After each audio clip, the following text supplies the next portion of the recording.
Darren Leslie Jr. here with my review of Nicholas Winding Refn's latest, The Neon Demon. I haven't been the biggest fan of NWR's films. I didn't really love Drive like most and never got around to seeing Only God Forgives. But I love the aesthetic he brings to his films, and there are parts of Drive I do like. So when the idea of NWR doing a horror movie came around, I immediately got excited. A director with this type of talent and pedigree coming over to the horror genre, sign me up. Saw the film Monday, and I'm happy to say that this is the first NWR film that I've absolutely enjoyed. The film stars Elle Fanning, Jena Malone, Abby Lee, Bella Heathcote, and Keanu Reeves. The movie centers around a beautiful, doe-eyed girl played by Elle Fanning named Jessie, who arrives in Los Angeles to pursue a career in modeling. However, her absolute beauty comes at a cost as she begins stepping on the toes of fellow models Abby Lee and Bella Heathcote. Like, I want to be as vague as possible with this movie. This is one of those films where the less you know, the more impactful certain moments will be.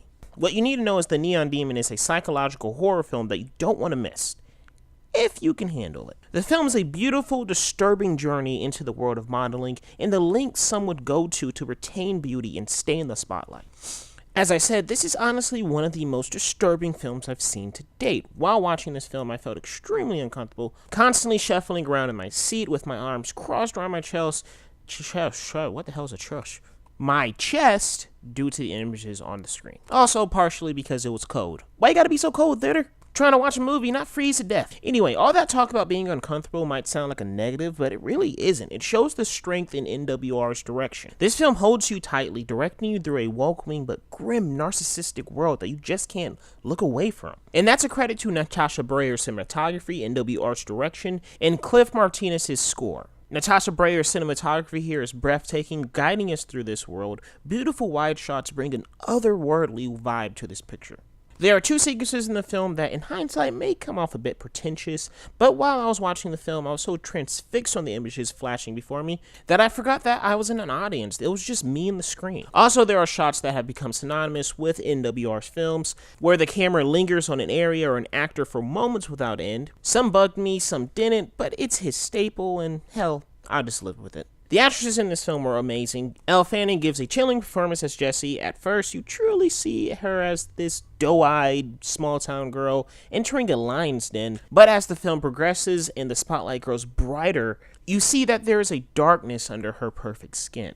Jena Malone shows a side of her that I haven't seen before. I actually didn't know she was in the film, so that was quite a surprise. Her character is very mysterious, yet so kind and open arms with Jessie. She's very protective over Jessie for reasons of her own. Mild spoiler, but there is a scene in the film that I'll never forget in which Jena Malone takes part in, and I don't know, it just had me in full Kevin Hart nasty face the entire time. It was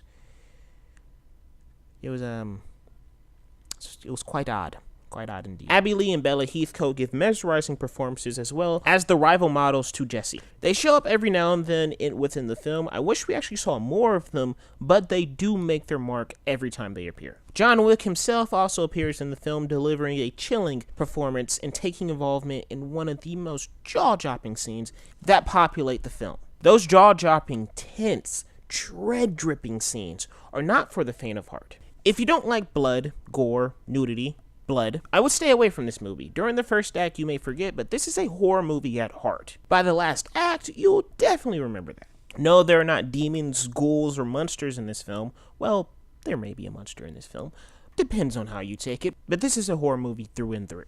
Bad things happen in this movie, but it fits the world they presented to us. This dark world. But the violence in the film is not just for shock value. These acts of violence move the story forward, and it gives us a further look into some of these characters. Once again, it fits the world. Overall, The Neon Demon is a great film littered with fantastic shots, mesmerizing, intense set pieces, great performances, and scenes that I will never forget, fortunately and unfortunately. I'm still thinking about them. This is a movie that really stays on your mind. It sticks with you. There's a scene in the movie where I had to take off my glasses and look toward the theater floor. I just couldn't take it anymore. This movie gets rough, but as I said before, if you can take it, go check it out. This isn't a movie for everyone, but if you're looking for something different this summer season, I would recommend checking this movie out.